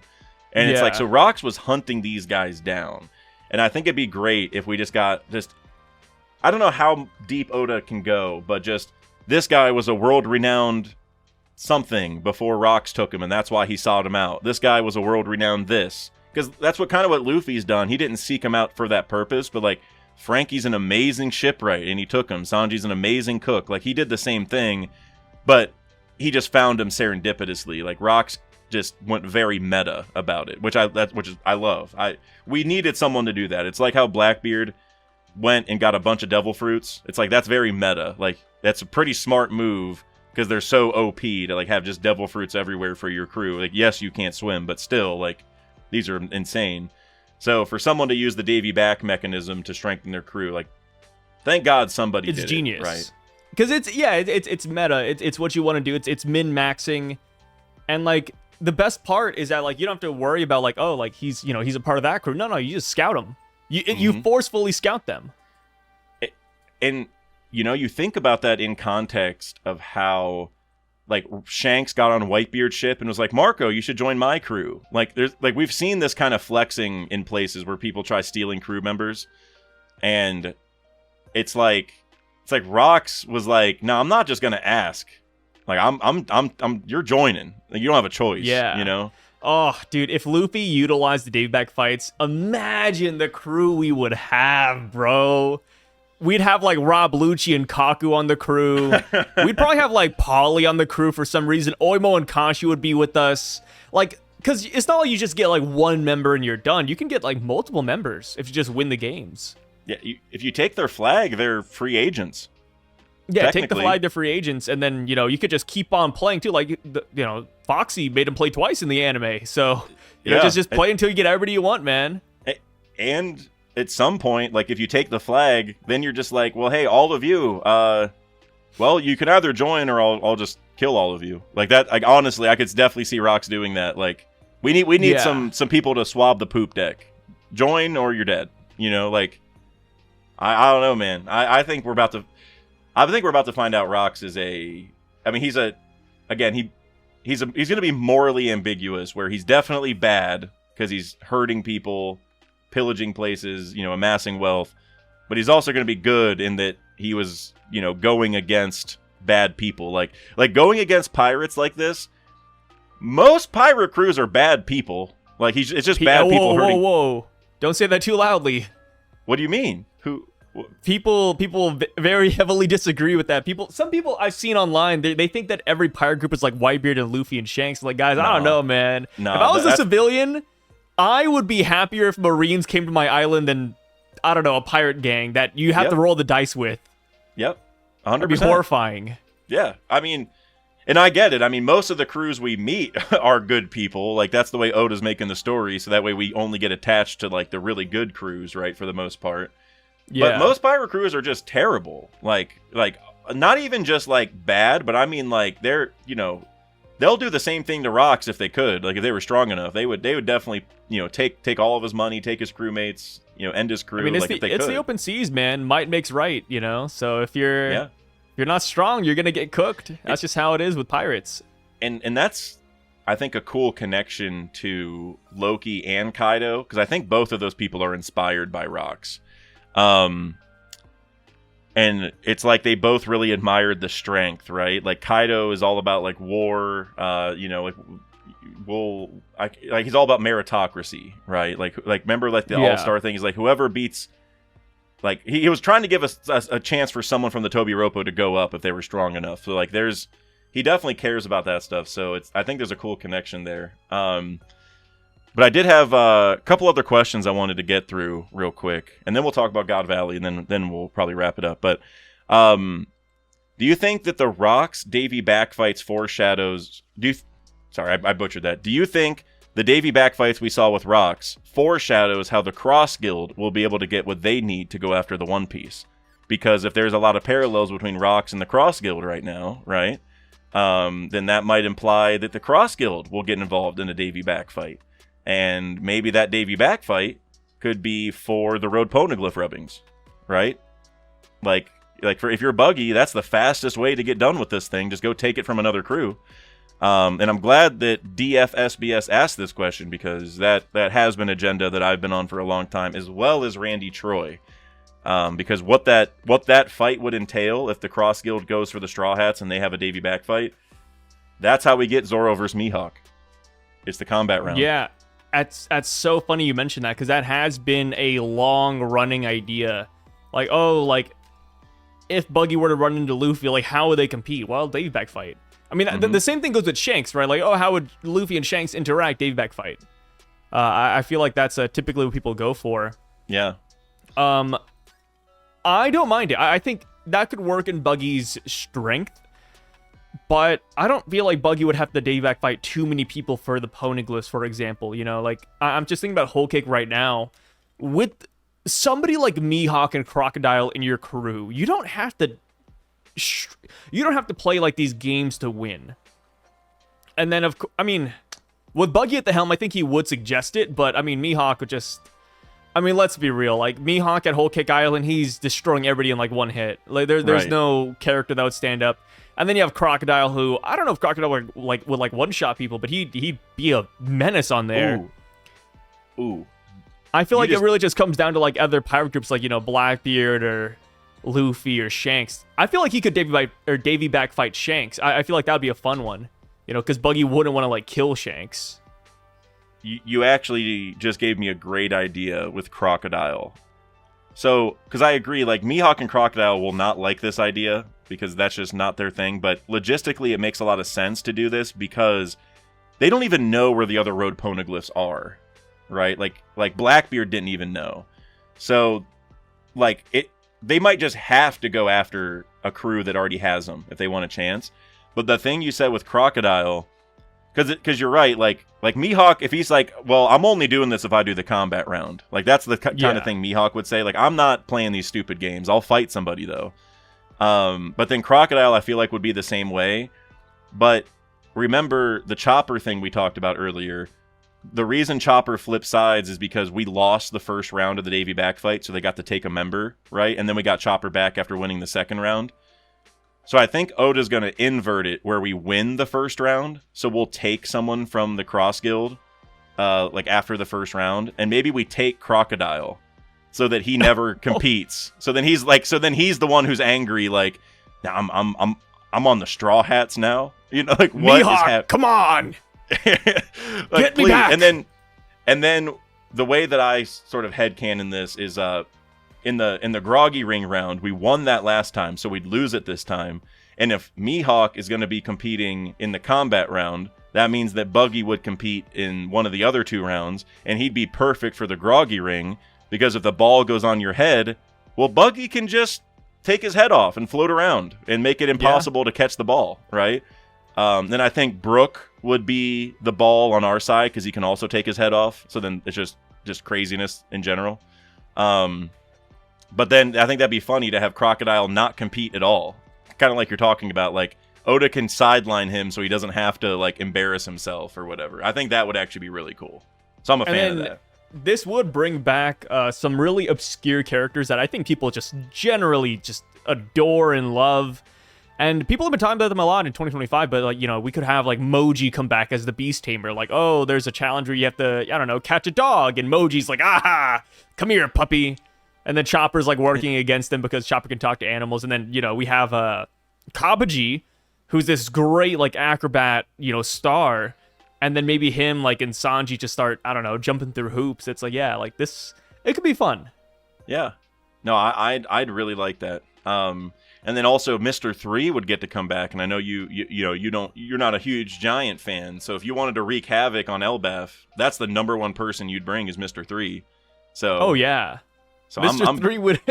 I mean, what Crocodile said he got that promotion because he's smart, not because he's strong. It's like, yeah, dude, Mr. 3's...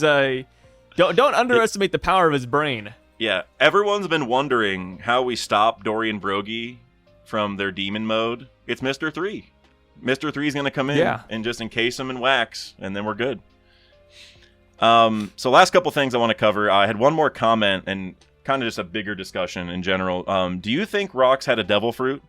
And if so, do you think it could be the Gura Gura? So Tiny Angry Gnome here said, with the numerous references to shockwaves and booms in this chapter, do you think Rocks could have that fruit?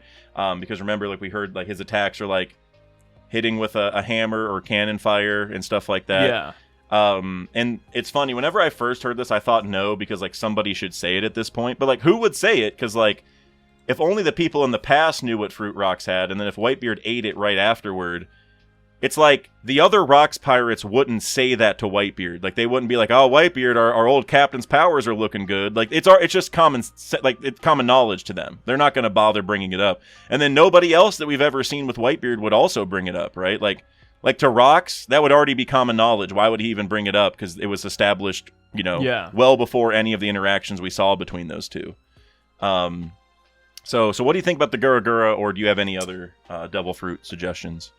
I'm not like the biggest Gura Gura no Mi fan in terms of like Rocks having it, but besides people mentioning it, I feel like we would have seen it by now. With the Loki attack, right? I feel like there should have been like cracks when he hit him. Oh, okay. Same with the Herald fight. I feel like we should have seen cracks when he like clashed. Maybe he didn't utilize it then, but I feel like we should have seen it.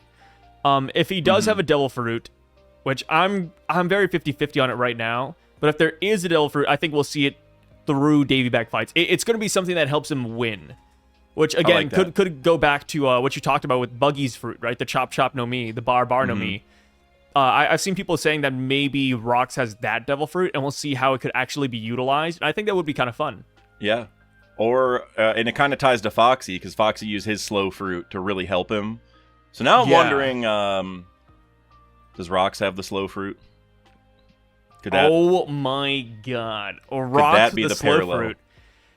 Hey, the slow fruit it's powerful. The slow photons, that is very overpowered. It was just unfortunate that it was in Foxy's hands, but that devil fruit, if it awakened, oh my god, how do you even fight that? Yeah, well, and you think about it from a couple different contexts now that I think about it. One is just like, the will of the devil fruit thing. Like, what if like it went from one Davy backer to the next? And I think that it's like whoever is the GOAT Davy backer in that era gets the slow fruit. I think that could be a cool plot line. But it could also tie to the Elbaf time dilation thing, right? Like Oda's kind of weaving that into, this flashback with the Shanks and Scopper discussion that we saw a while ago. And what if the slow fruit has something to do with that? Like, that's why time moves slower on Elbaf is something with the slow fruit, and it's because of Rocks or something like that. Like, maybe that's where all this is going. I don't know. Maybe that could be the awakening of it. Like, time just moves slower on that island. Oh, wow. Yeah, I didn't think about that. Because we have seen, like, we don't know if that is the case exactly, but we've seen, like, lasting effects on islands, like, Innie's Lobby, No Sun, Punk Hazard, Permanent Ice, Permanent Lava. Long Ring, Long Land, that's another one. Yeah, Elbaf could be a victim of an awakened slow fruit. Yeah. Or it could be awakened slow fruit, or conversely, maybe like the lab that we saw, because you call them the photons, because they are like a light particle. They exist in the world somewhere. Maybe that lab is like emitting them, or something to that effect. Like maybe they studied that devil fruit because of Rocks, and that connects to it. I don't know. I think something there could be cool. Maybe I'm just a Foxy glazer, but I don't know. Oh no, dude. I mean, I think Foxy's very underrated. I think when people say they don't like Foxy, I think they just don't like his personality. But you gotta admit, like, the fight was fun. The fight against Foxy, I think, was fantastic.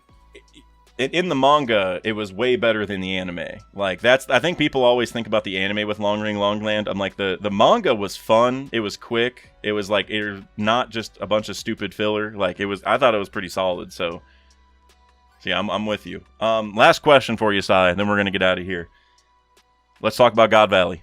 I just want to know, all right, what's your prediction? Is the God Valley flashback incoming? Is that what this is building up for? Because my kind of thought is if Oda was going to show us the God Valley flashback, he would probably want to start by showing us how strong Rocks is, so we have a better frame of reference to go into that, right? Because we already know that Roger and Garp teamed up, but it's going to be a lot easier to sort of get the full context if we know, wow, Rocks, Conqueror's Clash, Davy back stuff, like beat all these powerful pirates, X, Y, and Z. Like, it met Imu and didn't get smited. Like, Sabo went in and immediately got cooked. Like, I mean, he made it out, but he got cooked. Rocks, no scars from that, at least that we are aware of. So I think Oda's kind of showing us like, yeah, hey, look, this guy is damn near unbeatable, but he lost, and I'm about to show you how. Right? That's the vibe I'm getting. So, what do you think? Is God Valley on the horizon? I don't think so. Because this is a Loki Herald flashback, and neither one of them are going with Rocks to God Valley, I don't think we're gonna get that. I think we will get more Rocks though. Okay. I think Rocks will travel to Hachinosu. Obviously, he's going to complete his plan. And I think he'll come back with more people to ask Harold to join again. Or maybe even he'll tell Harold about the treasure of Hachinosu. Ooh, okay. Honestly, like, what if Harold is the reason why the treasure of Hachinosu gets stolen? Maybe Rocks tells Harold, and then because Harold is working with the world government, he sells Rocks out. That's a cool idea. And it might not even be that he sells them out, but it might just be like an unintended consequence or something. Like I don't know, maybe Harold's, working on a deal with the government, and he's like, oh, well, if you want that, you'd have to go to Pirate Paradise Island. That's the only place I've heard that has it. And he's not even like ratting him out. He's just like, trying to make a deal. He's like, well, I can't do that. Only Rocks has that. And they're like, well, wait, Rocks has it? And then they go for him. I could see that. That'd be a really cool storyline, I think, to weave that together. Yeah. But maybe even Harold goes there and visits, and he's the one who takes the treasure of Hachinosu, and then he gives it to the world government. Like, he's like, hey, yeah, let me visit your island, Rocks. Yeah, sure, I guess I'll check it out. And then he's like, he just hides it inside of himself. He becomes the real smuggler, and then he gives it to the nobles to become a part of the WG. That's a pretty fun idea. Like, the part that gives me pause is it feels like even though Harold didn't join Rocks, he respects him and like appreciates him, like he doesn't, like, he definitely knows he's like an iffy guy, but I think he also gets like, well, some of the stuff you're saying doesn't sound completely wrong, like the government is bad and whatever, and like we could have a better system, etc. But Rocks is obviously going about it in a pretty dangerous way, so like that's why Harold like has a little bit of pause. So like, would Harold rat out Rocks in that way? Like, would they become enemies? It feels like they're kind of buddies. So, like I said, if it happened in, like, a happenstance way where he didn't mean to, I think I'd like it. It depends otherwise. Like, because there could also be more stuff here where maybe Rocks, after he forms his crew, maybe he not hurts Harold directly, but maybe does something that messes with what Harold's doing. So Harold's like, okay, Rocks, if you're going to, get in my way, then I can get in your way, kind of thing. So I don't know. Maybe there's more story to tell.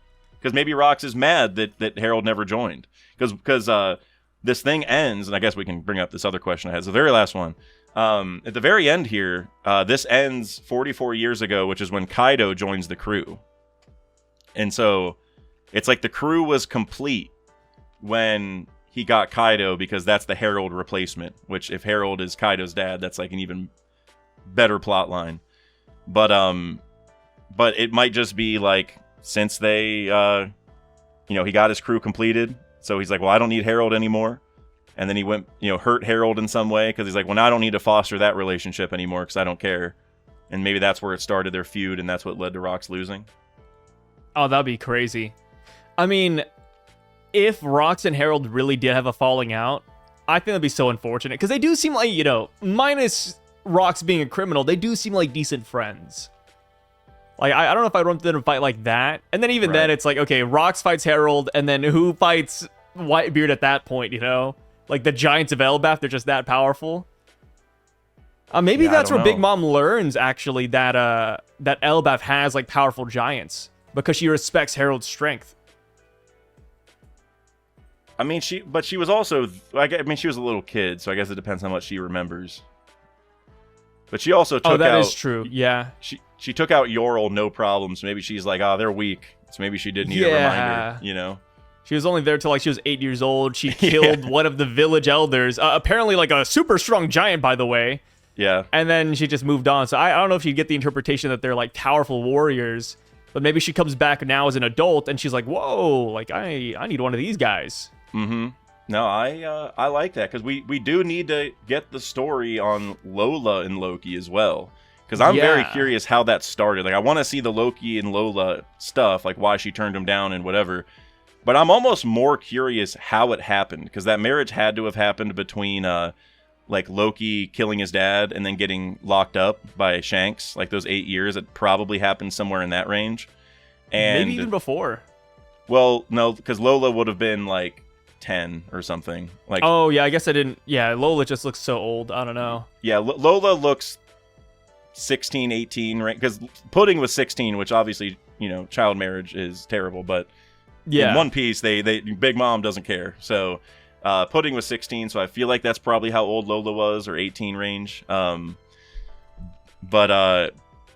yeah, I like how Lola is 26 years old.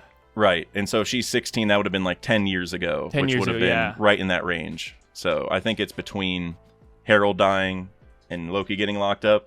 But the reason why it's so interesting that it even happened is like, so Elbaf doesn't like Loki, Elbaf doesn't like Big Mom, yet somehow those two sides were going to marry and Big Mom was going to get the whole army. Like what?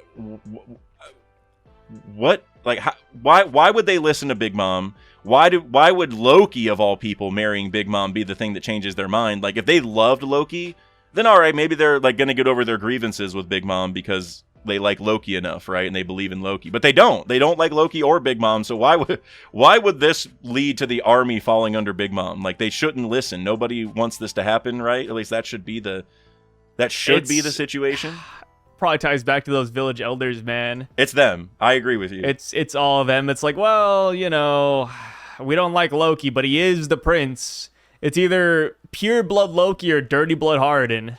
Right. It would be like Sanji, right? They're like giving the outcast kid that they don't really like. Yeah. Like, and Lola or Loki actually fell in love with Lola, so like that kind of parallels Sanji and Pudding too. But I agree. Like, my thing is, like, the giant army shouldn't be listening. They should be like, no, what? No, I'm not listening to Big Mom or Loki. What is it? What? So those elders, man, bro, too much sway. We need to get that investigation underway. I don't know where they're at. Did they die during the famine? I know. We're investigating the Epstein files, and we need to go ahead and include the elder files while we're at it. Yeah. I just hope we see them. Maybe they're up in the Heaven Realm. Maybe when we get to the Heaven Realm, everything will start clicking together. Like, yeah, that's why, Harold had to listen to the elders despite, him wanting Ida in the castle. Maybe the elders are all powerful. Maybe, like, there's an army up there even. That's, like, the army Big Mom wanted. Because right now we're just raising a bunch of, like, pacifists. So it's like, yeah, like, Big Mom knows about the hidden warriors of Elbaf, which would be crazy. Like, maybe Zoro and Sanji go up to the Sun Realm current day, and then we see that there's, like, Valkyries coming down from the Heaven Realm. It's like, whoa, like, the defenders of Elbaf are here. Kind of nuts. I think that'd be cool, because I do think there's going to be some Skypiea thing going on, probably a Burka thing.